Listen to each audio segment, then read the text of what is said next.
Bismillahirrahmanirrahim. Assalamualaikum warahmatullahi wabarakatuh. Alhamdulillah wassalatu wassalamu ala Rasulillah wa ala alihi wa sahbihi wa mawalah wa la hawla wa la quwata illa billahi wa ba'd. Alhamdulillah, segala puja dan puji hanya milik Allah subhanahu wa ta'ala. Salawat dan juga salam kita hadiahkan kepada Rasul kita Nabi besar Muhammad sallallahu alaihi wa ala alihi wasallam. Pembahasan di malam hari ini insyaallah kita akan membahas tentang qasasu Al-Quran, kisah-kisah yang terdapat di dalam Al-Quranul Karim. Tentu mempelajari kisah-kisah dalam Quran ini sangat penting sekali, karena Allah subhanahu wa ta'ala sendiri yang mengatakan faqsusil qasasa la'allahum yatafakkarun. Maka ceritakanlah kepada mereka kisah-kisah itu agar mereka berfikir. Jadi kisah-kisah itu diceritakan dalam Al-Quran untuk menjadi renungan, bukan hanya sekedar dinikmati ceritanya, tetapi juga lebih daripada itu harus dijadikan renungan, bahwa dalam setiap kisah Quran itu ada pelajaran. Makanya Nabi SAW ketika dalam kondisi terpuruk dakwahnya, maka Allah subhanahu wa ta'ala mengkisahkan para pendahulunya, bahwa apa yang dialami Nabi SAW juga dialami oleh para pendahulunya. Makanya Allah mengatakan dalam surah Hud ayat 120, wa kullan naqussu 'alaika min amba'ir rusuli ma nusabbitu bihi fuadak. Dan semua kisah daripada rasul-rasul kami ceritakan kepadamu wahai Muhammad, agar kisah-kisah yang dengan kisah-kisah itu kami bisa meneguhkan hatimu. Jadi kalau seandainya kita sedang mengalami sesuatu dari ujian-ujian Allah subhanahu wa ta'ala kepada kita, maka lihatlah para pendahulu kita, sebagaimana Nabi juga disuruh melihat para pendahulunya. Bagaimana ujian yang Allah berikan kepada Nuh, kepada Ibrahim, kepada Musa dan seluruh para nabi. Maka sama juga dengan kita. Kalau seandainya kita diberikan ujian oleh Allah subhanahu wa ta'ala, maka lihatlah kisah-kisah para nabi, termasuk Nabi kita Muhammad sallallahu alaihi wasallam. Karena Allah mengatakan laqad kana fi qasasihim ibratun liulil albab. Sungguh pada kisah-kisah mereka itu terdapat pelajaran besar bagi orang-orang yang mau memiliki akal pikiran. Ma'asyiral muslimin wal muslimat rahimani wa rahimakumullah. Dari mana kita mulai kisah ini? Kita mulai kisah ini melihat urutan daripada Al-Quran, biar senang kita membahasnya. Jadi kita akan mengurut sesuai dengan urutan Quran. Memang tidak semua surat-surat dalam Al-Quran itu ada kisah-kisahnya, tapi kebanyakan besar Al-Quran itu setiap suratnya mesti ada kisah-kisah yang Allah kisahkan di dalamnya. Kita mulai dari surah Al-Baqarah. Ma'asyiral muslimin yang dimuliakan Allah subhanahu wa ta'ala, Di dalam surah Al-Baqarah, tepatnya di permulaan surat Al-Baqarah, Allah Subhanahu wa taala menceritakan kepada kita tentang kisah Nabi Allah Adam alaihi salatu wassalam. Itu di permulaannya. Mulai daripada surat ataupun surah Al-Baqarah ayat 31 sampai kepada 38. Itu cuplikan daripada kisah Nabi Allah Adam alaihi salatu wassalam. Jadi kita mulai kisah Al-Quran dari surah Al-Baqarah, tepatnya di ayat 34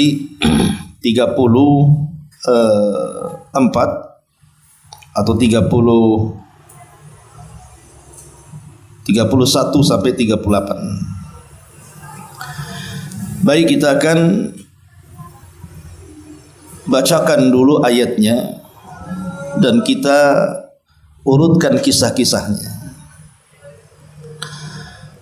Ma'asyiral muslimin wal muslimat rahimani wa rahimakumullah. Allah Subhanahu wa taala berfirman dalam surah Al-Baqarah 31. Wa idz qala rabbuka lil malaikati inni ja'ilun fil ardi khalifah qalu ataj'alu fiha man yufsidu fiha wa yasfiku dima wa nahnu nusabbihu bihamdika wa nuqaddisu lak qala inni a'lamu ma la ta'lamun. Dan ingatlah ketika Rabbmu berfirman kepada para malaikat, aku hendak menjadikan khalifah di permukaan bumi. Maka engkau hendak menjadikan orang yang akan merusak dan menumpahkan darah di sana, sedangkan kami para malaikat bertasbih memujimu dan mensucikan namamu. Maka Allah Subhanahu wa taala berfirman, sungguh aku mengetahui apa yang kalian tidak tahu. Ma'asyiral muslimin wal muslimat rahimani wa rahimakumullah. Kisah Nabi Allah Adam alaihi salatu wassalam itu tercantum di banyak surat dalam Al-Quran.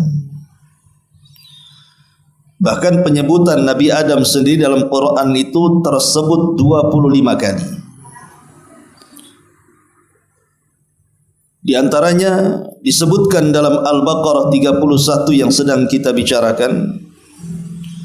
Kemudian terulang di Al-Baqarah 33-nya. Kemudian diulang di Al-Baqarah 35-nya. Kemudian terulang di Al-Baqarah 37-nya. Kemudian surah Al-Imran ayat 33. Al-Imran ayat 59. Al-Maidah ayat 27. Kemudian Al-A'raf ayat 26. Kemudian Al-A'raf ayat 27. Kemudian terulang di Al-A'raf ayat 31. Al-A'raf ayat 35. Al-A'raf ayat 172. Kemudian surah Isra ayat 70. Maryam 58. Surah Toha 115. Kemudian terulang di Toha 117. Kemudian diulang dalam Toha juga 120 dan 121. Kemudian dalam surah Yasin 60 dan surah Al-A'raf ayat 11 dan begitu seterusnya. Jadi cukup lengkap kisah Nabi Allah Adam alaihi salatu wassalam karena terulang-ulang di beberapa ayat dan di beberapa surat dalam Al-Quranul Karim, sehingga enak menceritakannya. Karena ada nabi-nabi yang Allah Subhanahu wa taala sebutkan di dalam Al-Quran itu ceritanya gamblang, enak menceritakannya. Seperti kisahnya Nabi Yusuf, kisahnya Nabi Musa, kisahnya Nabi Adam, itu enak kisahnya karena gamblang dan lengkap. Tapi ada nabi-nabi itu yang diceritakan dalam Al-Quran, seperti kisah Nabi Allah Saleh, kisah Nabi Allah Shu'aib, itu global-global saja.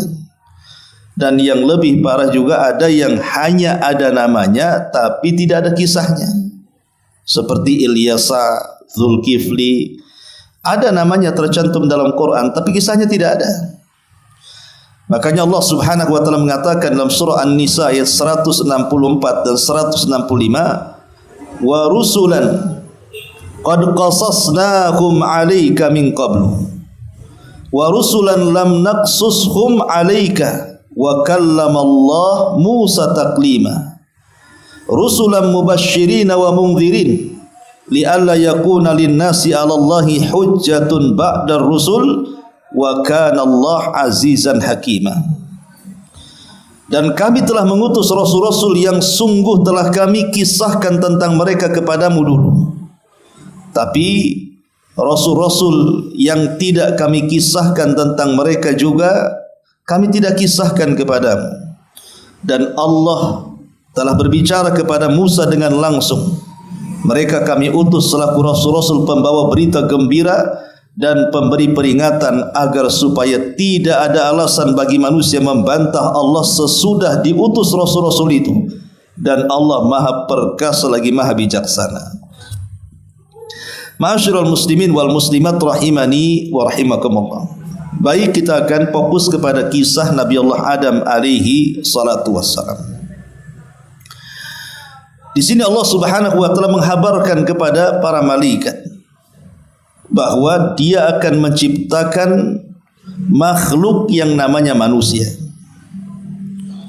Allah Subhanahu wa taala mengatakan, wa idz qala rabbuka lil malaikati, dan sungguh kami telah berfirman kepada para malaikat. Dan para malaikat adalah makhluk dari makhluk-makhluk Allah. Mereka adalah utusan-utusan Allah Subhanahu wa taala sekaligus tentara dari tentara Allah Subhanahu wa taala. Malaikat diciptakan dari cahaya. Dan para malaikat ketika Allah ciptakan, Allah tidak berikan nafsu kepada mereka. Sehingga para malaikat itu murni diciptakan hanya untuk beribadah kepada Allah Subhanahu wa taala. Wa yaf'aluna ma yu'marun, mereka melaksanakan apapun yang diperintahkan Allah. La ya'sunallah, mereka tidak pernah bermaksiat kepada Allah Subhanahu wa taala. Dan kita tahu bahwa para malaikat memiliki jumlah yang banyak yang tidak ada yang tahu kecuali Allah Subhanahu wa taala. Sebagaimana Allah mengatakan, wa ma ya'lamu junuda rabbika illahu wa ma huwa illa dzikra lil bashar. Tidak ada yang tahu jumlah berapa tentara Allah Subhanahu wa taala dari kalangan para malaikat itu, kecuali hanya Allah Subhanahu wa taala. Makanya Nabi sallallahu alaihi wasallam menjelaskan, di langit sana tidak ada 4 jari kecuali ada para malaikat yang berdiri sampai kiamat, yang ruku sampai kiamat, yang sujud sampai kiamat. Saking banyaknya para malaikat yang Allah Subhanahu wa taala ciptakan. Lah para malaikat ini adalah makhluk yang berakal yang pertama kali Allah ciptakan. Karena makhluk yang berakal itu kan ada 3. Pertama malaikat, yang kedua jin, dan yang ketiga manusia. Lah malaikat ini yang pertama diciptakan Allah Subhanahu wa taala, tercipta dari nur, dari cahaya. Adapun makhluk yang berakal kedua yang diciptakan setelah para malaikat adalah bangsa jin, dan mereka tercipta dari nar, dari api. Dan yang ketiga baru Adam dan keturunannya. Adam alaihi salatu wassalam tercipta dari tanah. Artinya sebelum Adam alaihi salatu wassalam diciptakan sudah ada makhluk yang menghuni bumi ini yang namanya bangsa jin. Jadi bumi yang kita tempati ini, sebelum Allah Subhanahu wa taala serahkan kepada kita para manusia, itu sudah didahului ditempati oleh kalangan jin. Dan mereka juga artinya khalifah. Khalifah itu artinya makhluk yang menggantikan makhluk sebelumnya. Adam tidak mungkin disebut khalifah kecuali sebelumnya menggantikan makhluk yang sudah ada. Makanya Abu Bakar itu disebut khalifatu Rasulillah, karena dia mengganti Nabi. Berarti di bumi ini ada dua khalifah. Pertama, bangsa jin, ya tentu yang dipimpin oleh iblis, itu khalifah yang pertama. Kemudian yang kedua, Adam alaihi salatu wassalam, itu khalifah yang kedua. Jadi Adam menggantikan posisi iblis. Dan disebut khalifah artinya yakhlufu ba'duhu ba'dha, makhluk yang bergenerasi, di mana generasi kedua menggantikan generasi pertama, generasi ketiga menggantikan generasi kedua, dan begitu seterusnya. Nah, di sini Allah Subhanahu wa taala mengatakan, wa idz qala rabbuka lil malaikati inni ja'ilun fil ardi khalifah.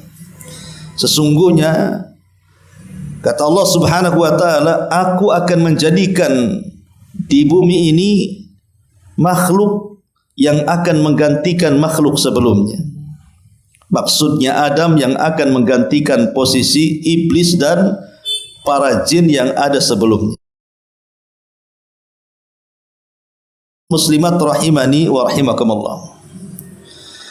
Ketika Allah Subhanahu wa taala mengatakan di hadapan para malaikat seperti itu,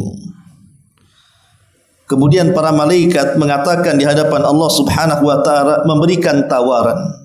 Jadi bukan membantah, tapi malaikat memberikan tawaran kepada Allah Subhanahu wa taala. Apa tawarannya? Qalu ataj'alu fiha man yufsidu fiha wa yasfiku dima wa nahnu nusabbihu bihamdika wa nuqaddisu lak. Malaikat mengatakan, ya Rabb, apakah engkau hendak menjadikan orang yang akan merusak dan menumpahkan darah di sana? Kenapa malaikat bicara seperti itu? Karena sebelumnya bumi ini dipenuhi dengan bangsa jin yang suka merusak. Jadi jin-jin yang pertama kali memenuhi bumi ini, mereka saling berperang, saling membunuh, saling merusak, menumpahkan darah, membuat kerusakan dan kerusuhan. Makanya para malaikat ini meminta kepada Allah Azza wa Jalla, apa engkau akan menciptakan makhluk yang sama dengan mereka ya Rabb?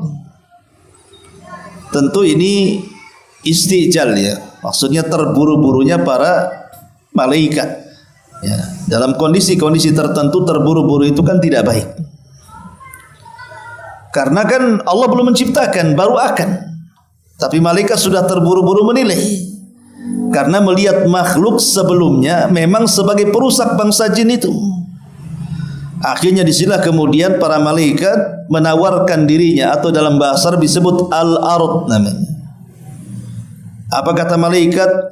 Wa nahnu nusabbihu bihamdika wa nuqaddisu lak. Seolah-olah malaikat mengatakan begini, ya Rabb, kalau engkau merencanakan hendak menciptakan makhluk yang lain selain dari kalangan jin, yang nantinya mereka akan merusak di bumi, akan merumpahkan darah di bumi, utus kami saja ke bumi, biar bumi itu dipenuhi oleh kami, biar di bumi ini tidak ada kesyirikan, biar di bumi ini penuh dengan tasbih dan tahmid. Jadi para malaikat ingin menawarkan dirinya. Itu disebut al-ard namanya. Bukan menentang perintah Allah, tidak.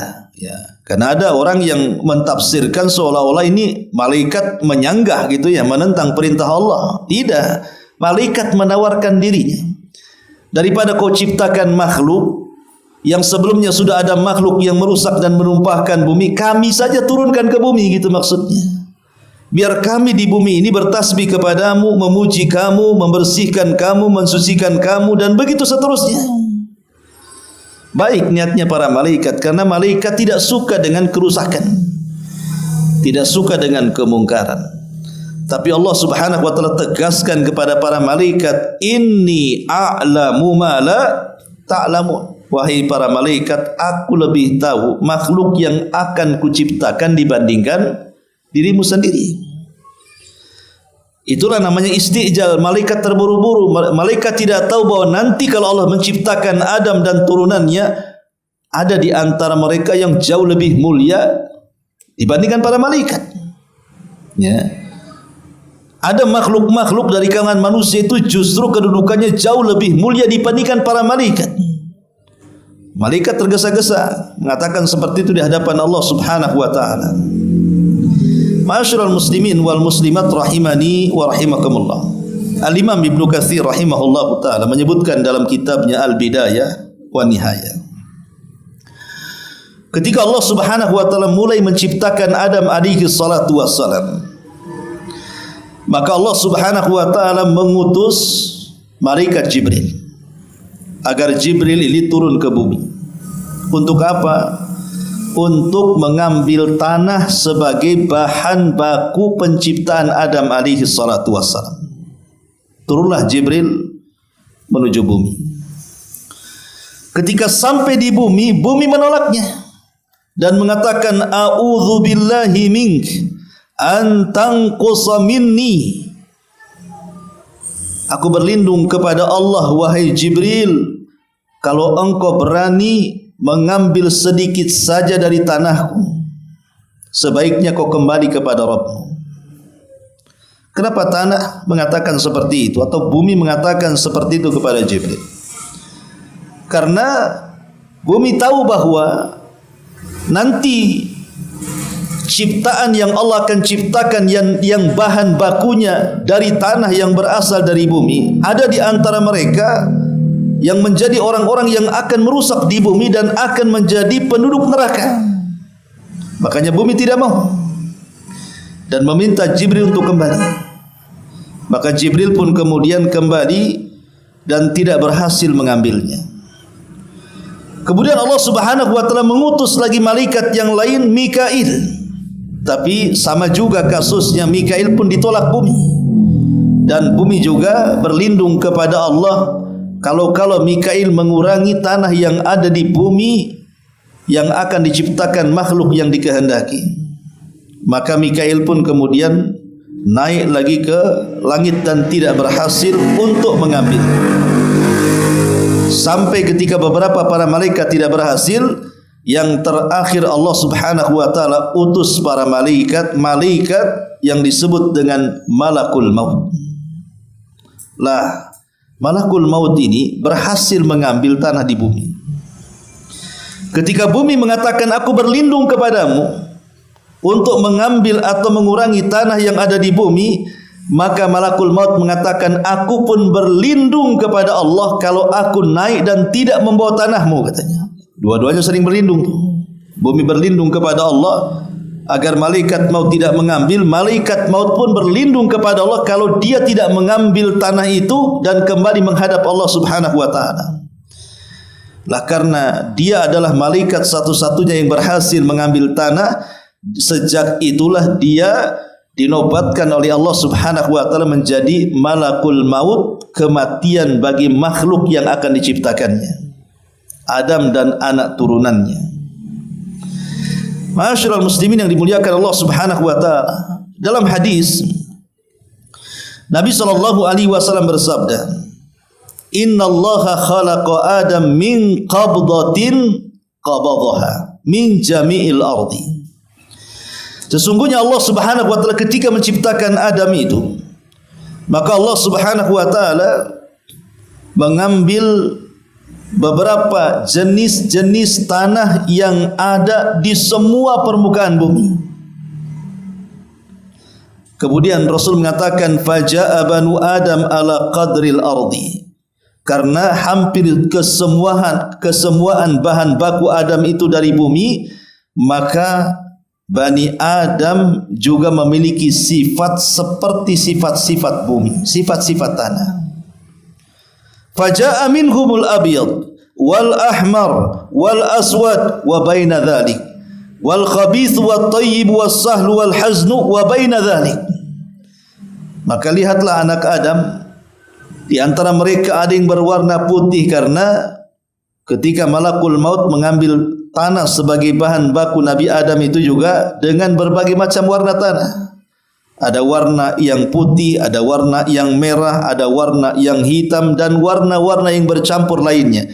Makanya nanti turunan Adam juga kulit-kulit mereka mengikuti kulit tanah. Jadi ada yang kemudian warnanya putih gitu ya. Kemudian juga ada warna kulitnya merah, ada warna kulitnya hitam, ada yang bercampur baur antara ya merah kuning hitam gitu. Ya gitu. Pokoknya manusia itu macam-macam kulitnya kan, tidak sama gitu ya. Bukan hanya sekedar itu, termasuk sifat-sifatnya juga. Karena ketika menciptakan Adam itu juga tanah yang diambil itu ada yang keras, ya, ada yang lembek, ya.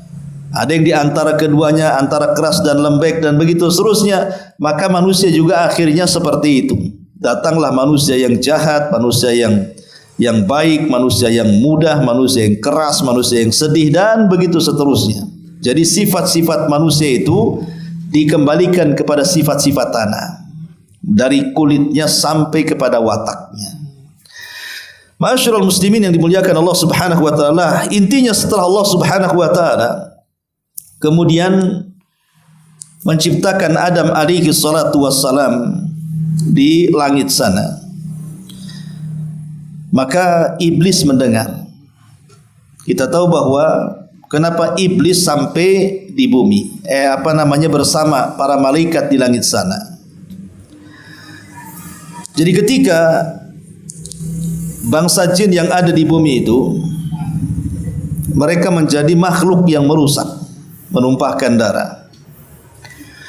Maka Allah Subhanahu wa taala mengutus para malaikat untuk mentertibkan mereka. Jadi malaikat diutus oleh Allah untuk mentertibkan mereka semuanya.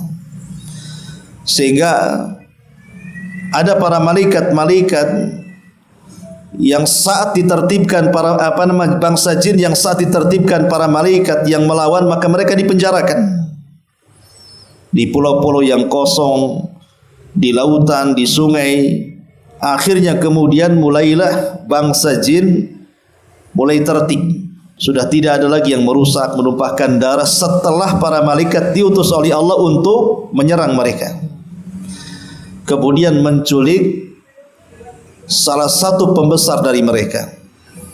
Dibawalah salah satu pembesar mereka itu, dibawa ke alam para malaikat di atas langit sana. Itulah yang disebut dengan iblis. Orang-orang ahli kitab atau kisah-kisah Israiliyat menyebut namanya sebagai Azazil. Tapi kita mengenal namanya sebagai iblis. Lah, karena pimpinannya kemudian diculik dan dibawa ke langit, kemudian hidup di tengah-tengah para malaikat, akhirnya sadar. Gimana hidup di alam malaikat? Akhirnya dia sadar dan mengikuti gaya malaikat akhirnya di langit sana, dan menjadi penguasa langit pertama. Si iblis ini akhirnya menjadi jin yang paling saleh karena dididik para malaikat di langit sana itu. Sehingga karena terbiasa bersama para malaikat, sehingga akhirnya ya dia seperti malaikat beribadah kepada Allah Subhanahu wa taala, sampai akhirnya dia pun dihadiahi untuk menjadi khazainul jannah, penjaga surga. Jadi akhirnya naik lagi dari penguasa langit pertama sampai ke langit ketujuh. Dimasukkan iblis ke dalam surga karena kesolehan. Itulah dia mendengar bahwa Allah Subhanahu wa taala akan menciptakan makhluk yang namanya Adam alaihi salatu wassalam. Mulailah watak aslinya keluar. Watak aslinya keluar. Mulailah ada hasad dalam hatinya. Jangan-jangan Allah Subhanahu wa taala menciptakan makhluk baru ini akan menggantikan posisiku di surga. Makanya ketika Allah Subhanahu wa taala sudah menciptakan Adam dan dibiarkan mengering sampai ada yang mengatakan 40 tahun lamanya, belum ditiupkan ruh. Maka iblis kemudian mulai melihat seperti apa sih ciptaan yang Allah ciptakan itu. Mulailah diputar-putar tutup patung Adam itu. Belum diciptakan ruh itu. masuk dari lubang telinga, keluar dari lubang hidung, masuk dari lubang mulut, keluar dari lubang dubur, dan begitu seterusnya. Kemudian iblis mengatakan makhluk yang diciptakan, yang baru saja oleh Allah ciptakan ini makhluk yang lemah katanya. Kenapa? Fa innahu ajwab, karena badannya penuh dengan rongga. Artinya ini perlu makan, perlu minum. Ini makhluk yang lemah kata iblis. Kalau Allah serahkan dia kepadaku, sudah kuhancurkan. Hasadnya sudah mulai muncul. Ya. Sampai pada waktunya ketika Allah Subhanahu wa taala menghendaki Adam ini ditiupkan ruh, maka seluruh para malaikat termasuk juga iblis hadir di situ. Dikumpulkan oleh Allah Subhanahu wa taala, dan ini momen yang sangat-sangat spektakuler, luar biasa, karena disinilah momen di mana Allah akan tiupkan ruh. Dan Allah sudah memerintahkan para malaikat semata-mata ruh Adam masuk ke dalam jasadnya, kalian harus sujud. Itu perintah Allah. Ya. Maka betul-betul kemudian Allah Subhanahu wa taala katakan falamma sawaituhu wa nafakhtu fihi min ruhi faqa'u lahu sajidin. Ketika kami sempurnakan ciptaannya, falamma sawaituhu wa nafakhtu, dan aku tiupkan, min ruhi, dari ruhku. Lihat di sini bahasanya dari ruhku. Jadi ruhnya Adam dinisbatkan kepada Allah. Sesuatu yang diidhafahkan kepada Allah itu mulia.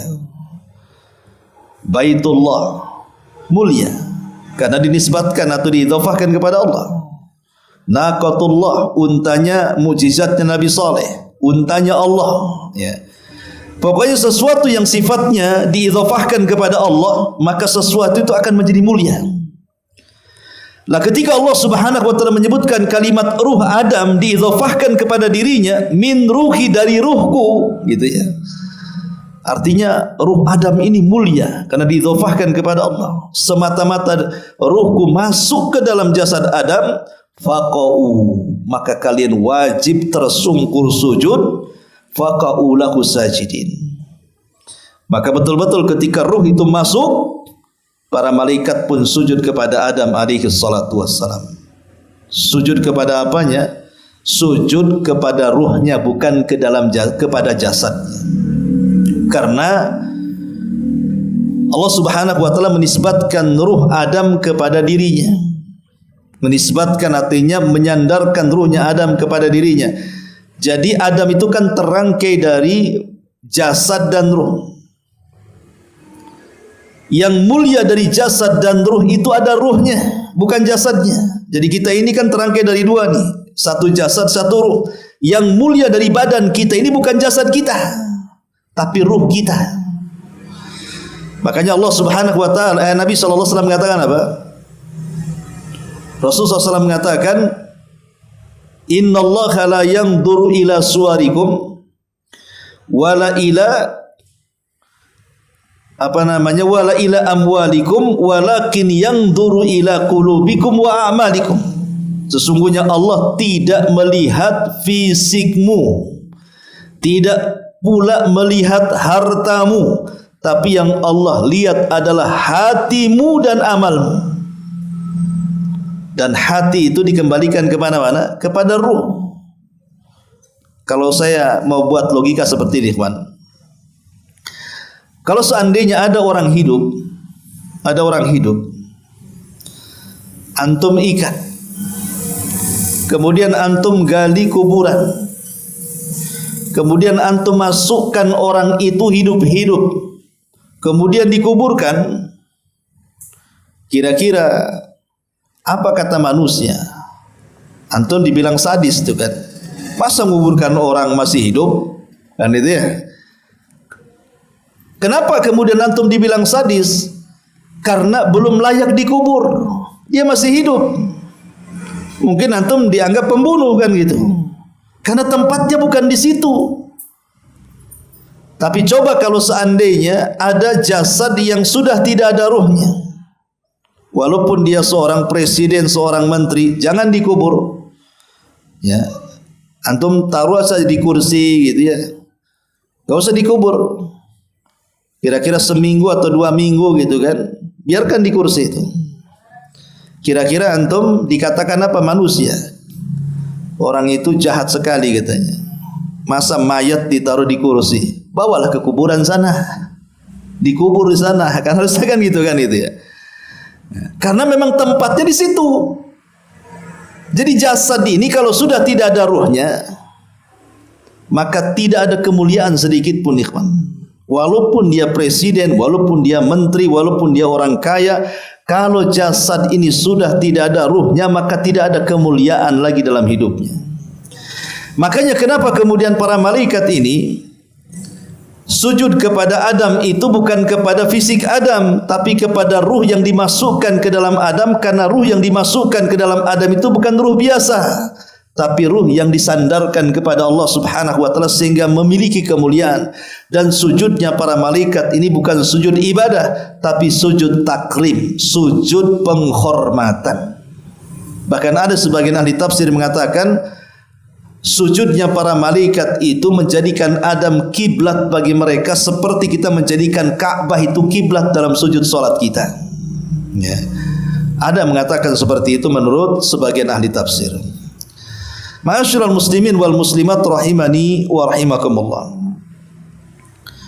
Di sini Allah Subhanahu wa taala mengatakan, qala inni a'lamu ma la ta'lamun. Sesungguhnya aku lebih tahu tentang ciptaanku dibandingkan kalian wahai para malaikat.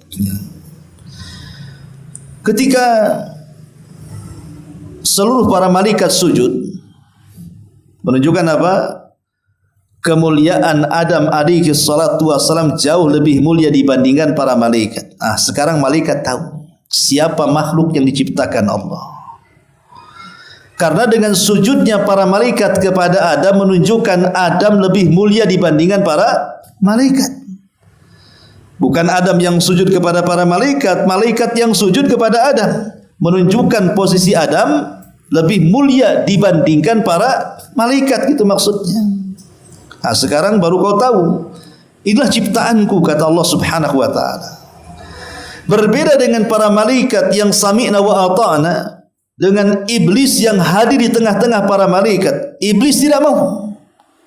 Dia menolak sujud kepada Adam alaihi salatu wassalam, bahkan dia mengkiaskan posisi dirinya dengan Adam alaihi salatu wassalam seolah-olah dia lebih mulia dibandingkan Adam. Apa kias dia? Dia mengatakan, aku tercipta dari api. Malaikat tercipta dari cahaya. Adam tercipta dari tanah. Di antara tanah dan api yang mendekati cahaya itu mana? Api. Ya kan? Ini ada nih cahaya, api dan tanah. Kira-kira dari tanah dan api yang mendekati cahaya itu apa? Ya api lah. Karena api itu kan mengeluarkan cahaya. Jadi si iblis ini seolah-olah dia lebih baik dibandingkan Adam karena kedekatan ciptaan dia dengan para malaikat. Malaikat tercipta dari cahaya, aku tercipta dari api. Api dengan cahaya kurang lebih saja katanya. Kalau tanah ini, ya gimana tanah? Tanah nggak mengeluarkan cahaya. Makanya dia mengatakan di hadapan Allah Subhanahu wa taala, khalaqtani min nari wa khalaqtahu min tin. Kau ciptakan aku dari api, berarti mendekati cahaya, sementara Adam kau ciptakan dari tanah. Maka kita katakan harusnya iblis tahu diri. Malaikat yang diciptakan dari cahaya saja mau sujud, kau pula yang diciptakan dari api tak mau sujud. Kan begitu logikanya kan? Kan dia mengatakan bahwa aku tercipta dari api, berarti mendekati cahaya. Adam ini tercipta dari tanah. Maka kita katakan, lu malaikat saya yang tercipta dari tanah dia sujud, kau pula yang tercipta dari api tak mau sujud. Bahasanya seperti itu ya. Logikanya kan begitu. Ma'asyiral muslimin yang dimuliakan Allah Subhanahu wa taala. Tapi yang jelas bahwa namanya cahaya tetaplah cahaya dan akan kembali ke cahaya. Dan yang namanya api tetaplah api dan akan kembali kepada api. Artinya karena iblis tercipta dari api dan akan kembali kepada api, maksudnya kembali ke neraka. Dia tercipta dari api, neraka dari api, maka api akan kembali ke api. Tapi Adam diciptakan di antara keduanya, di antara cahaya dan api, sehingga ada keturunan Adam itu yang seperti para malaikat, ada juga yang turunan Adam itu seperti iblis laknatullah alaih, karena dia tengah-tengah masalahnya. Ya. Baik, kita lanjutkan. Kemudian Allah Subhanahu wa taala mengatakan, wa 'allama Adamal asma'a kullaha thumma aradahum 'alal malaikati faqala anbi'uni bi asma'i haula'i in kuntum shadiqin. Dan dia, maksudnya Allah, mengajarkan kepada Adam nama-nama benda semuanya. Terjadi silang pendapat di antara ulama tafsir, apa yang diajarkan Allah dari nama-nama kepada Adam itu. Pendapat pertama bahwa yang dimaksud ilmu yang diajarkan kepada Adam dari nama-nama itu, maksudnya Allah memberitahu nama-nama yang sebelumnya tidak punya nama menjadi nama. Contoh dulu, gunung, lautan, pohon, batu, apapun yang ada di bumi belum ada namanya, ya bumi gitu saja. Tanah ya bagian daripada bumi, laut bagian daripada bumi, sungai, batu, bata dan begitu seterusnya. Baru Allah Subhanahu wa taala beri nama. Ini gunung, ini namanya gunung yang seperti ini namanya pohon, ini namanya lautan, ini namanya sungai. Pokoknya segala yang tidak ada nama langsung punya nama. Dan Adam diberitahu nama-nama itu. Dan para malaikat tidak diajarkan itu. Kalau ada menunjuk gunung, ya dikatakan ini apa namanya, malaikat tidak tahu. Maka Adam mengatakan ini namanya gunung, gitu ya. Ini namanya pohon. Nah, itu namanya nama-nama. Kemudian diberitahu Allah kepada Adam alaihi salatu wasallam, sehingga Adam tahu nama-nama seluruh makhluk yang ada di alam semesta. Dan malaikat tidak tahu. Ini satu penafsiran. Penafsiran yang kedua, dan ini pendapat yang wallahu a'lam mungkin lebih akrab, ya lebih dekat kepada kisah, bahwa maksudnya Allah mengajarkan nama-nama itu maksudnya bahasa-bahasa yang akan diucapkan oleh seluruh keturunan Adam alaihi salatu wassalam. Jadi Allah mengajarkan semua bahasa yang akan diucapkan oleh turunan Adam. Jadi kalau seandainya Adam hidup di zaman sekarang, dia safar ke Inggris, maka dia bisa bahasa Inggris. Dia safar ke Korea, bisa bahasa Korea. Dia safar ke Indonesia, dia bisa pakai bahasa Indonesia. Dia safar ke Malaysia, dia bisa bahasa Melayu. Dia safar ke Jawa, dia ngomong Jawa. Safar ke Padang, ngomong bahasa Minang. Safar ke Flores, ngomong bahasa Alor. Safar ke mana lagi? Pokoknya semua bahasa daerah, semua bahasa bangsa-bangsa Adam tahu. Karena mereka adalah anak turunannya. Dan itu tidak diajarkan kepada para malaikat. Ya. Makanya di sini Allah mengatakan wa 'allamal asma'a kullaha.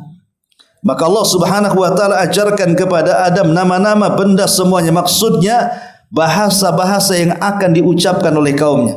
Dari sini ikhwatu fiddin, bahwa mempelajari sebuah bahasa, kalau tujuannya untuk berdakwah, itu lebih baik daripada menghabiskan dengan hari-hari ibadah kepada Allah Subhanahu wa taala dalam ibadah sunnah. Jadi kalau seandainya antum belajar bahasa dengan salat malam, belajar bahasa dengan puasa sunnah Senin, Kamis, Daud dan yang semacamnya, maka mempelajari bahasa itu lebih afdal dibandingkan salat malam, dibandingkan puasa, dibandingkan baca Quran dan begitu seterusnya. Kalau tujuannya mempelajari bahasa itu untuk satu, mendakwahkan dakwah Islam, yang kedua mengetahui makar-makar musuh. Karena di zaman Rasul, Ubay bin Ka'ab radhiyallahu an diperintahkan Nabi SAW untuk mempelajari bahasa Yahudi. Maka Ubay pun kemudian tinggal bersama orang Yahudi selama 9 sampai 10 hari. Karena kecerdasannya, dia sanggup untuk menguasai bahasa Yahudi yang diucapkan orang Yahudi. Sehingga Nabi SAW mengatakan, orang yang mengetahui bahasa orang, maka dia akan aman dari makarnya. Orang yang mengetahui bahasa orang, maka dia akan aman dari makarnya. Karena tahu apa yang diucapkan, kan? Makanya dalam Al-Quran itu Allah mengatakan wala taqulu ra'ina wa qulu unzurna. Jangan kalian katakan ra'ina, tapi katakanlah unzurna. Karena kalimat ra'in ini bahasa Yahudi yang isinya celaan. Ya, maksudnya lain, artinya lain gitu maksudnya, untuk mengejek. Makanya kalau ada orang-orang Yahudi mengejek Nabi SAW, menghina Islam, dan Ubay tahu, maka Ubay langsung menyampaikan kepada Nabi bahwa mereka ngomong begini, mereka ngomong begitu, jadi ketahuan. Mereka tidak bisa buat makar lagi. Ya, jadi mempelajari sebuah bahasa itu jauh lebih afdal. Karena bagaimanapun mempelajari bahasa itu bagian daripada ilmu, dan ilmu itu lebih mulia dibandingkan ibadah. Rasul mengatakan, fadlul alim alal abid ka fadlil qamari ala sairil kawakib. Keutamaan orang alim dengan orang ahli ibadah seperti keutamaan bulan di antara seluruh bintang-bintang yang ada. Ya, jadi menguasai bahasa orang, kalau tujuannya ya tadi untuk mengembangkan dakwah, kemudian juga supaya tahu makar-makar musuh, maka itu lebih baik daripada ibadah-ibadah sunnah. Ya. Ma'asyiral muslimin yang dimuliakan Allah Azza wa Jalla. Nah, setelah kemudian Allah mengajarkan Adam bahasa macam-macam, maka Allah Subhanahu wa taala mengumpulkan para malaikat dan mengatakan, ambiuni bi asma'i haula'i in kuntum shadiqin. Allah mengatakan, sebutkanlah wahai para malaikat kepadaku nama-nama semua benda ini jika kalian benar. Maka malaikat baru di sini menyatakan kelemahannya di hadapan Adam dan mengatakan, qalu subhanaka la ilma lana illa ma 'allamtana innaka antal alimul hakim. Mereka menjawab, maha suci engkau ya Rabb, tidak ada yang kami ketahui selain apa yang engkau ajarkan kepada kami. Kita jangan katakan malaikat bodoh. Tidak, malaikat pintar, diajarkan ilmu kepada mereka. Tapi pengetahuan mereka berbeda dengan pengetahuan yang Allah ajarkan kepada Adam. Ya, ilmu yang diajarkan Allah kepada para malaikat berbeda dengan ilmu yang Allah ajarkan kepada Adam. Di mana ilmu yang diajarkan kepada Adam tidak diajarkan kepada para malaikat. Dan di sini ada faedah kalimat apa namanya? La ilma lana illa ma 'allamtana. Bahwa kata para malaikat, tidak ada yang kami ketahui selain apa yang engkau ajarkan kepada kami. Dari sini kita tahu bahwa pengetahuan makhluk itu sangat sedikit dibandingkan pengetahuan Allah. Karena ilmu yang diajarkan Allah kepada kita ini itu tidak banyak, sementara ilmu yang belum diajarkan kepada kita jauh lebih banyak. Sehingga Allah katakan, wa ma utitu minal ilmi illa qalila, bahwa tidaklah Allah Subhanahu wa taala memberikan ilmu kepada makhluknya kecuali sedikit. Dan di sini juga ada faedah penting ikhwan, di mana tidak ada yang bisa memuliakan ahlul fadl, orang yang punya keutamaan, illa ahlal fadli, kecuali yang memiliki keutamaan juga. Ustaz dimuliakan oleh sesama ustaz. Maksudnya begitu, ya.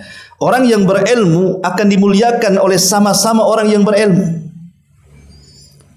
Tetapi kalau satunya berilmu, satunya tidak berilmu, rata-rata mereka karena tidak paham keutamaan, banyak di antara orang-orang yang tidak berilmu meremehkan orang-orang yang berilmu. Malaikat ini tahu keutamaan Adam. Malaikat orang makhluk yang mulia di hadapan Allah. Mereka tidak pernah bermaksiat kepada Allah Azza wa Jalla. Dan Adam juga seorang nabi yang diajarkan banyak ilmu. Dia ulama. Malaikat yang mulia memuliakan Adam yang mulia. Makanya di sini ada kaidah bahwa biasanya orang yang memuliakan orang mulia itu karena dia mulia. Dan itu kenyataan kan, di tengah-tengah kita aja kenyataan. Ada kasus dengan ustadz sedikit kan gitu, habislah ustadznya. Dia nggak lihat ilmunya kan, lihat kesalahannya. Nah, kan begitu. Akhirnya merasa ustadz juga dia. Padahal ilmunya tidak sebanding juga dengan ustadz itu. Tapi hanya gara-gara gesekan-gesekan sedikit, akhirnya tidak suka dengan ustadz, punya kelompok sendiri. Nggak ada ustadznya, mereka menjadi ustadz sendiri. Itulah namanya apa? Karena tidak punya kemuliaan sehingga tidak bisa memuliakan orang mulia. Di sini kaidahnya ini penting. Nah, ini harus dipahami oleh para talabatul ilmi masalahnya. Taib. Ma'asyiral muslimin wal muslimat rahimani wa rahimakumullah. Kemudian Allah Subhanahu wa taala mengatakan, Qala ya Adam anbi'hum bi asma'ihim.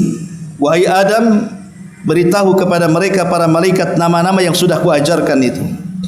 Falamma anba'ahum bi asma'ihim, ketika Adam kemudian memberitahu kepada mereka dengan nama-nama yang Allah ajarkan itu, qala alam aqul lakum inni a'lamu ghaibas samawati wal ard wa a'lamu ma tubduna wa ma kuntum taktumun.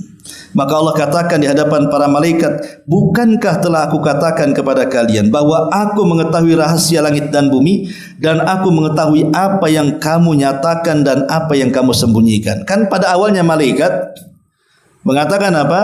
Sudahlah, tidak perlu menciptakan makhluk itu, turunkan saja kami ke bumi, biar kami yang akan bertasbih di bumi. Ya. Dan ini ada dalil kalimat wa nahnu nusabbihu bihamdik. Ini ada dalil pentingnya. Ketika malaikat mengatakan dan kami bertasbih kepadamu, di sini ada dalil bahwa manusia itu akan melakukan kesyirikan. Kalimat para malaikat mengatakan di hadapan Allah wa nahnu nusabbihu bihamdik, bahwa kami akan bertasbih kepadamu. Di sini kalimat ini bahwa sebagai dalil manusia itu akan melakukan kesyirikan. Kenapa demikian? Karena lawan daripada tasbih itu adalah mengotori. Tasbih itu kan membersihkan. Kita membersihkan Allah. Membersihkan Allah dari apa? Dari segala jenis tandingan-tandingan. Membersihkan Allah dari segala jenis kekurangan-kekurangan. Maka ketika ada orang yang mengatakan Allahu salisu salasa, Allah itu satu di antara tiga, maka kita katakan tidak. Subhanallah, kan itu. Allah itu maha suci dari itu semua. Makanya Allah Subhanahu wa taala mengatakan apa? Subhana amma yusyrikun. Subhanaka amma yusyrikun. Maha suci engkau ya Rabb terhadap apa yang mereka sekutukan. Ya. Jadi si dalil bahwa ketika malaikat bertasbih kepada Allah menunjukkan bahwa bangsa manusia itu akan melakukan kesyirikan di situ. Tapi Allah katakan inni a'lamu ma la ta'lam. Aku lebih tahu dibandingkan engkau. Buktinya setelah diciptakan Adam dan anak turunannya, justru sebagian mereka ada yang lebih mulia jauh di atas para malaikat. Walaupun ada juga yang kemudian jatuh ke bumi dan lebih buruk dibandingkan iblis, bahkan dibandingkan binatang ternak sekalipun. Kemudian Allah mengatakan, wa idh qulna lil malaikati isjudu li Adam fasajadu illa iblis aba wastakbara wa kana minal kafirin. Dan ingatlah ketika kami berkata kepada para malaikat, sujudlah kalian kepada Adam, maka mereka sujud kecuali iblis. Enggan, sombong, dan iblis termasuk makhluk yang kafir. Berarti di sini iblis, sebab kenapa dia tidak mau sujud? Pertama karena hasad, yang kedua karena kesombongan. Aba itu maksudnya karena hasad. Yang kedua wastakbaru karena sombong. Jadi dua penyakit ini yang menghalangi orang dapat hidayah. Orang kalau sudah hasad akan susah dapat hidayah. Orang kalau sudah sombong akan susah dapat hidayah. Seperti iblis, ya. Bayangkan iblis itu hidup di hadapan Allah dan di tengah-tengah para malaikat. Tapi kenapa dia bisa hasad dan juga sombong? Itulah karakter asli dari kalangan jin. Karena kita tahu bahwa iblis itu bagian daripada jin. Allah katakan kana minal jinni fa fasaqa an amri rabbih. Jin itu, iblis itu bagian daripada jin yang melakukan kefasikan kepada Rabbnya. Ma'asyiral muslimin wal muslimat rahimani wa rahimakumullah. Kemudian Allah mengatakan, wa qulna ya Adam uskun anta wa zaujukal jannah wa kula minha ragadan haitsu syi'tuma wa la taqraba hadhihi syajarata fatakuna minadh dhalimin. Dan kami berfirman, wahai Adam, tinggallah engkau dan istrimu. Ayat ini menjelaskan kepada kita tentang kasih sayang Allah Subhanahu wa taala kepada Adam alaihi salatu wassalam. Karena tahu bahwa seindah-indahnya sorga, yang kenikmatannya tidak bisa dipandang mata, tidak pernah didengar telinga, terlintas di otak manusia pun tak bisa saking indahnya. Tapi kalau Adam hidup sendirian di sorga itu, maka Adam akan hidup dengan perasaan yang penuh dengan ketakutan. Tidak akan merasakan keindahan. Anggaplah nih, Batam ini milik antum. Dengan segala fasilitasnya hari ini. Dengan mobilnya, dengan apartemennya. Tapi antum hidup sendiri di Batam. Ke Batu Aji sendiri, Batu Besar sendiri, ke Bengkong sendiri, lontang lantung sendiri. Apa nggak ketakutan antum? Ya, nggak enak. Ya, kita suruh hidup sendiri di Batam loh. Kita nggak enak kan gitu ya. Maka Allah tahu bahwa Adam ini walaupun dimasukkan ke dalam sorga, tapi kalau hidup sendiri pasti nggak nyaman dia. Boleh jadi mungkin dia akan ketakutan sendirian. Makanya di situ Allah Subhanahu Wa Taala berikan kasih sayangnya kepada Adam alaihi salatu wasalam sampai satu hari Adam ini tertidur. Saat tertidur, Allah Subhanahu wa taala kemudian mengambil tulang rusuk yang paling atas, yang paling bengkok, yang dekat dengan jantung, diambil oleh Allah. Kemudian diciptakan dari tulang rusuk yang paling bengkok, yang paling atas, yang dekat dengan jantung Adam itu seorang wanita yang dikenal dengan Hawa. Hawa itu artinya oksigen. Ya. Nah, kita ini bernafas itu artinya Hawa. Kenapa Hawa disebut Hawa? Karena satu-satunya makhluk yang tercipta dari benda yang hidup. Adam kan hidup. Ya. Diambil benda yang hidup, maka terciptalah Hawa. Kalau Adam kan diciptakan dari benda mati, dari tanah, kan tanah mati, ya kan? Tapi Hawa ini tercipta dari makhluk yang hidup, maka disebut Hawa. Ya, Hawa itu ya bernafas, itu Hawa artinya. Ya. Jadi kenapa kemudian diciptakan Hawa ketika Adam sedang tertidur supaya tidak ada kebencian. Sebab kalau Adam sedang terjaga diambilkan sakit, ya, sehingga takutnya nanti akan benci kepada Hawa. Makanya ketika menciptakan Hawa, kondisi Adam sedang tidur. Diambil tulang rusuknya, diciptakan Hawa, tiba-tiba ditidurkan di sampingnya. Ketika Adam terbangun, dia kaget, rupanya ada perempuan di sampingnya. Ketika ditanya, siapa kamu? Kata Hawa, saya Hawa. Ya. Kenapa kau diciptakan? Kata Hawa, li'askuna ma'aka, agar aku bisa memberikan ketenangan kepadamu. Dari sini turun ayat, wa min ayatihi an khalaqalakum min anfusikum azwaja litaskunu ilaiha wa ja'ala bainakum mawaddatan wa rahmah inna fi dzalika laayatin liqaumi yatafakkarun. Antum kalau suka hadir di walimatul arus gitu ya, ada ceramah orang nikah, mesti nih ayat ini dibaca nih. Ya. Dan dari tanda-tanda kuasa Allah, an khalaqalakum min anfusikum azwaja. Allah ciptakan dari diri kalian pasangannya. Artinya Hawa. Allah ciptakan dari Adam pasangannya Hawa. Ya. Untuk apa Hawa ini? Litaskunu ilaiha. Lihat bahasa Quran. Allah tidak mengatakan litaskunu ma'aha, tapi litaskunu ilaiha. Agar dia memberikan ketenangan kepadanya. Sebab kalau bahasa litaskunu ma'aha maksudnya bertempat tinggal bersama. Orang yang bertempat tinggal bersama, suami istri sama-sama satu rumah, belum tentu tenang hidupnya. Kalau bahasanya litaskunu ma'aha, ya, berarti hanya hidup serumah saja. Tapi kalau bahasanya litaskunu ilaiha, itu beda artinya. Di mana engkau memberikan ketenangan, bukan hanya satu rumah, tapi memberikan ketenangan. Inilah kenapa bahasa Quran itu menggunakan litaskunu ilaiha, karena banyak orang suami istri satu rumah tidak tenang hidupnya. Ya. Makanya bukan itu tujuan rumah tangga, bukan hidup satu rumah, tetapi hidup dalam satu ketenangan antara satu dengan yang lainnya, memberikan ketentraman, itu maksudnya. Litaskunu ilaiha. Dengan sebab itulah Allah katakan wa ja'ala bainakum mawaddatan wa rahmah. Nanti timbullah rasa cinta dan kasih sayang. Dan itu tanda-tanda kuasa Allah yang luar biasa. Dari situlah maka Adam pun diletakkan perasaan cinta dan sayang kepada pasangannya, begitu juga Hawa. Barulah setelah itu Allah mengatakan apa? Qulna ya Adamuskun anta wa zaujukal jannah. Kami katakan, wahai Adam, tinggallah engkau dan istrimu di dalam sorga.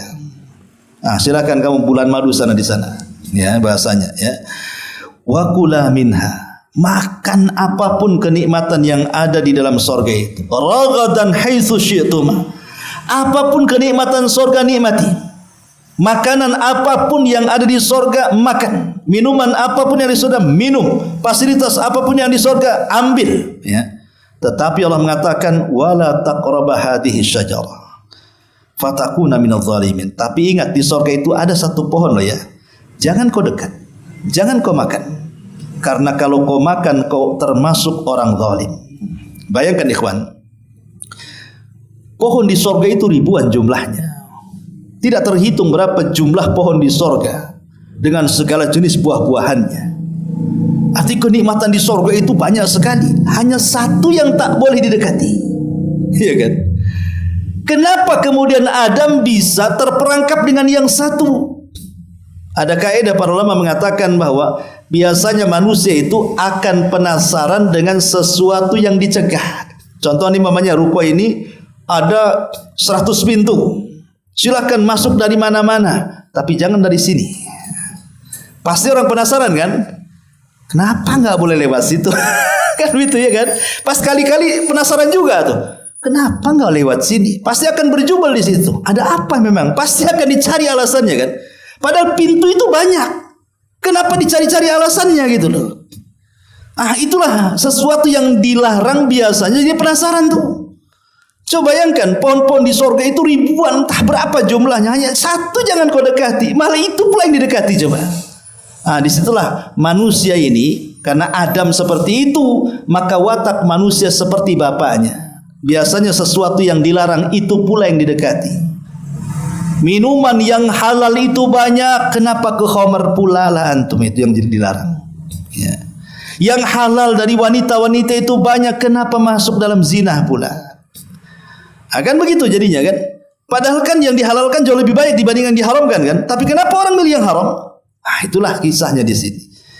Wala taqrabu hadhihi syajarata fatakuna minadh dhalimin. Ketika Allah Subhanahu wa taala menghendaki sesuatu, pastikan Allah akan membuat sebabnya kan. Kan dari awal memang Adam bukan diciptakan di sorga. Adam itu diciptakan untuk tinggal di bumi kan. Sebab kalau Adam itu hidup di sorga dan tidak pernah ke bumi, berarti Adam tidak akan merasakan mati.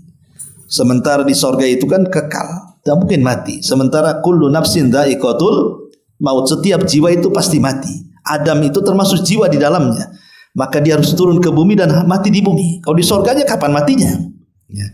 Makanya ketika iblis mendengar bahwa ada satu pohon yang tidak boleh didekati Adam, disinilah iblis tahu kelemahan Adam. Karena iblis kan semakin melihat nikmat yang Allah berikan kepada Adam.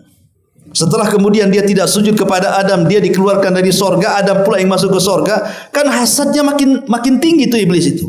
Bayangkan coba kenikmatan yang Allah berikan kepada Adam. Ciptakan Adam dengan tangannya. Yang kedua, Allah tiupkan ruh dan disandarkan ruh kepada dirinya. Ketiga, Allah ciptakan Adam, kemudian Allah ajarkan ilmu yang banyak kepada Adam. Kemudian yang keempat, Allah Subhanahu wa taala berikan dia istri lagi. Ya. Sementara iblis tidak. Kemudian yang kelima, Allah masukkan lagi dia ke sorga. Ya geleng-geleng lah si iblis ini. Kok makin enak aja Adam ini. Karena orang hasad ini ikhwan, dia tidak akan tahan melihat kenikmatan saudaranya. Dan dia bercita-cita macam mana kenikmatan saudaranya hancur atau berpindah kepada dia. Itulah orang hasad. Makin hasadlah iblis ini. Macam mana caranya menghancurkan si Adam ini? Ketika iblis mendengar bahwa ada satu larangan yang tidak boleh dilanggar Adam, disitulah iblis mulai melancarkan was-wasnya.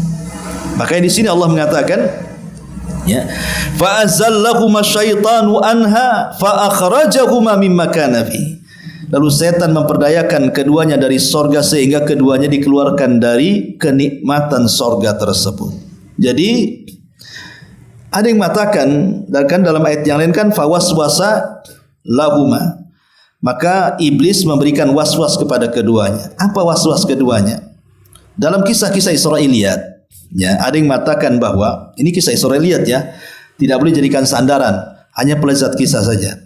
Jadi di luar sorga itu ada binatang ular.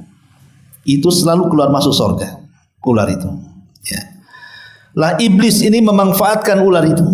Dia bekerja sama dengan ular, akhirnya dia masuk ke dalam tubuh ular, kemudian dia berhasil masuk ke dalam sorga. Ketika sampai di sorga, karena dia diciptakan mampu tasyakul, beralih rupa, dia pun langsung beralih rupa menjadi manusia dan seolah-olah menjadi orang soleh. Itu menurut kisah Israel, tapi ini dibantah oleh para ulama. Ya, kayaknya mustahil kalau seperti itu. Kenapa? Kalau lihat dohir Quran, maka iblis itu memberikan was-was kepada Adam tidak mesti harus masuk surga. Contoh umpamanya sekarang nih alat komunikasi nih, ya kan, handphone. Kita di Indonesia, kawan kita di Malaysia. Kemudian kita pakai handphone, kita pengaruhi dia, kan kita tidak harus ke Malaysia. Ya, kita kompori aja dari sini kan. Ya, bakar kan di sana. Kan itu ya. Kan tidak harus masuk negeri Malaysia atau negeri Singapura atau mana atau kemana-mana, kan cukup di sini saja. Ya, kalau sekarang memungkinkan tidak harus masuk, maka boleh jadi iblis tidak perlu masuk ke surga. Cukup dia di luar surga dengan kemampuannya, maka dia bisa memberikan was-was dimasukkan ke dalam surga. Itu logikanya, ya. Jadi enggak perlu masuk surga iblis, cukup ngasih was-was saja. Bagaimana caranya? Wallahu alam. Itu zahir Quran. Tapi yang jelas akhirnya si Adam ini kemudian terkena was-was setan. Lah dari situlah kemudian dia memakan buah larangan. Karena dia memakan buah larangan, maka Allah Subhanahu wa taala mengatakan dalam ayat yang lain surah Al-A'raf itu, badat lahuma sawatuhuma. Maka tiba-tiba pakaiannya jatuh semuanya. Jadi kain-kain sutra yang Adam pakai, yang Hawa pakai itu tiba-tiba kemudian jatuh. Adam pun telanjang bulat, nampak auratnya. Hawa yang selama ini tidak pernah melihat aurat Adam ataupun sebaliknya malu, akhirnya saling berpencar menyembunyikan diri di sorga. Tapi semua makhluk di sorga melihatnya. Ya, mulai dari kemana? Dari sini ada kaidah para ulama. Semakin orang itu menanggalkan pakaiannya, maka semakin nampak dosa-dosanya. Wanita yang menanggalkan auratnya, maka nampak dosanya. Ya, maka dia akan semakin bejat hidupnya. Tapi semakin orang kemudian menutup auratnya, maka akan semakin menyedikitkan dosanya. Karena Adam alaihi salatu wasalam terbuka auratnya gara-gara apa? Gara-gara dosa.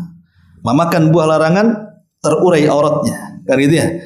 Ketika dia tidak melakukan dosa, tertutup auratnya. Ya, makanya para wanita tutuplah aurat-auratnya, karena itu bagian daripada dosa Anda kepada Allah Subhanahu wa taala. Ya. Nah, kemudian setelah Adam akhirnya melakukan kesalahan, dan itu juga Allah tahu, nggak mungkin Allah nggak tahu. Allah tahu ada makan-makan kan itu ya. Tetapi itulah Allah kalau menghendaki sesuatu harus dibuat sebabnya. Maka ketika Adam sudah memakan, Adam, Hawa dan iblis pun diturunkan ke bumi. Ada yang mengatakan Adam diturunkan di Sri Lanka, kemudian Hawa di Jeddah dan iblis di tengah lautan. Makanya istana iblis itu ada di tengah lautan. Sebagaimana hadis yang sahih, setiap hari dari istananya dia mengirim orang-orang untuk mencelakakan manusia di daratan. Dan iblis sangat suka dengan orang-orang yang anak buahnya yang bisa menceraikan suami istri, dibandingkan anak buahnya yang menggoda orang yang tidak sholat, orang yang sholat jadi tidak sholat, orang yang puasa jadi tidak puasa, orang yang baca Quran jadi tidak baca Quran. Ya, iblis lebih senang kepada anak buahnya kalau bisa menggoda Bani Adam sehingga dia bisa bercerai suami istri. Kenapa? Karena madaratnya lebih besar. Kalau orang yang sholat jadi tidak sholat kan sendiri saja, dia saja. Orang yang tadinya ngaji tidak ngaji, ya dia saja. Tapi kalau orang suami istri kemudian bercerai, itu madaratnya jauh lebih besar. Ya, karena apa? Nanti suaminya kena, istrinya kena, anaknya kena, keluarganya kena, semua kena kan? Ya, itulah makanya kemudian iblis senang dengan perkara itu. Kemudian Allah Subhanahu wa taala mengatakan, "Fatalaqqa Adamu fa'azallahuma syaitan fa akhrajahuma mimma kana fi wa qulna bitu ba'dukum li ba'din adu wa lakum fil ardi mustaqarrun mataun ilahin. Lalu setan memperdayakan keduanya dari sorga sehingga keduanya dikeluarkan dari segala kenikmatan ketika keduanya di sana di sorga, dan kami berfirman, turunlah kalian, sebagian kalian menjadi musuh bagi yang lainnya, dan bagi kalian ada tempat tinggal dan kesenangan di bumi sampai waktu yang ditentukan. Kemudian setelah Adam alaihi salatu wassalam di bumi, diturunkan di Sri Lanka, ya. Kemudian Hawa di Jeddah, maka disebut Jeddah itu diambil dari bahasa Arab. Jeddah itu artinya nenek, ya. Dan Jeddah itu adalah ibu kota pertama di Saudi sana. Dia pintu masuk dari dua tanah haram, tengah-tengahnya. Ya, Jeddah itu, ya. Lah ketika itu Adam alaihi salatu wassalam melihat ada cahaya. Ada cahaya terpancar dari langit, ya. Maka Adam alaihi salatu wassalam akhirnya melihat sinyal cahaya itu, mendekati cahaya itu, dan Hawa pun mendekati cahaya itu. Kemudian ketika mereka sudah dekat dan tempat yang disebut Muzdalifah, kemudian ketika melihat betul-betul cahaya itu rupanya ada di Arafah. Ketemulah Adam dan Hawa, makanya tempat itu disebut Arafah. Kenapa Arafah? Karena Arafah Adam Hawa wa Arafat Hawa Adam. Jadi Adam mengenal Hawa, Hawa mengenal Adam, maka tempat itu disebut Arafah, ya. Yang disebut dengan padang Arafah, disitulah kemudian pertemuan Adam dan Hawa. Setelah kemudian di Arafah inilah Allah ajarkan kepada Adam kalimat taubat. Apa kalimat taubat? Rabbana zalamna anfusana wa illam taghfir lana wa tarhamna lanakunanna minal khasirin. Inilah kalimat yang pertama diucapkan Adam di bumi, dan Allah terima taubatnya.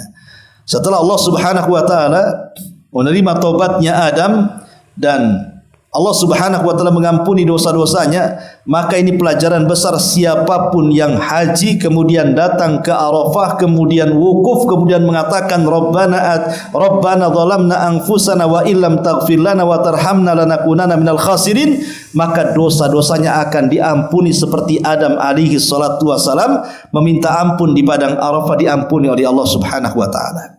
Makanya haji itu ditentukan dengan Arafah, disitulah ampunan Allah turun. Nah, setelah Adam tidak punya dosa, sudah bersih, baru diizinkan bertolak menuju Mekah, tanah haram. Karena sebagian Arafah itu ada yang tanah haram, ada yang bukan tanah haram, gitu ya. Maka dia bertobat di luar tanah haram. Setelah hilang dosanya masuk tanah haram, artinya ketika masuk tanah haram Adam sudah tidak punya dosa. Kemudian beranjak ke Mekah, di situ sudah disiapkan Ka'bah, dibangunkan oleh para malaikat. Kemudian Adam pun tawaf di situ, dan itulah ibadah pertama manusia di dunia. Adam alaihi salatu wassalam beribadah pertama kepada Allah di bumi. Makanya Mekah itu tempat Allah pertama kali diibadahi, dan tidak ada tempat selain Mekah di zaman itu. Makanya kenapa Mekah menjadi negeri haram sejak Allah ciptakan sampai hari ini. Tidak ada tanah yang lebih mulia dibandingkan Mekah. Sekalipun orang Syiah mengklaim bahwa ada tanah Karbala yang lebih mulia dibandingkan Mekah, kita katakan dusta. Tanah yang paling suci di permukaan bumi hanyalah ada di Mekah, ya. Ma'asyiral muslimin yang dimuliakan Allah Subhanahu wa taala. Kemudian Allah mengatakan di sini, qulna bitu minha jami'an fa imma ya'tiyannakum minni hudan faman tabi'a hudaya fala khaufun 'alaihim wala hum yahzanun. Ayat terakhir, ayat 38, Allah mengatakan, turunlah kamu semua dari sorga, kemudian jika benar-benar datang petunjukku kepadamu, maka barang siapa yang mengikuti petunjukku tidak ada rasa takut kepada mereka, dan mereka pun tidak bersedih hati. Maka Adam mengikuti petunjuk, tapi iblis justru tidak mengikuti petunjuk. Di sini ada faedah, ikhwan, ya. Iblis, kesalahan dia di bab syubhat. Kalau Adam, kesalahan dia di bab syahwat. Dari mana kita tahu iblis kesalahannya di bab syubhat dan kesalahan Adam itu di bab syahwat? Karena Adam kesalahannya urusan perut. Kan Adam kan kesalahannya urusan perut, dan perut itu gudangnya syahwat. Makan, soal makan. Ya kan? Gara-gara jangan makan dimakan. Berarti ini mengikuti syahwat namanya. Itulah kesalahan Adam. Tapi kesalahan iblis itu bukan di syahwat, tapi di syubhat. Otaknya yang enggak beres. Ya. Di mana iblis itu ketika Allah Subhanahu wa taala katakan sujud hai iblis, tak mau dia. Tak mau sujud dia. Dan mengatakan enak saja aku sujud kepada Adam, kan Adam tidak lebih baik dari aku. Kau ciptakan dari tanah, aku dari api loh. Itu kan syubhat namanya. Atau dengan kata lain, Adam itu menolak perintah. Iblis itu kesalahannya menolak perintah. Tapi Adam itu melanggar larangan. Ya. Jadi kesalahan iblis menolak perintah. Kalau kesalahan Adam melanggar larangan. Lebih besar mana menolak perintah ataukah melanggar larangan?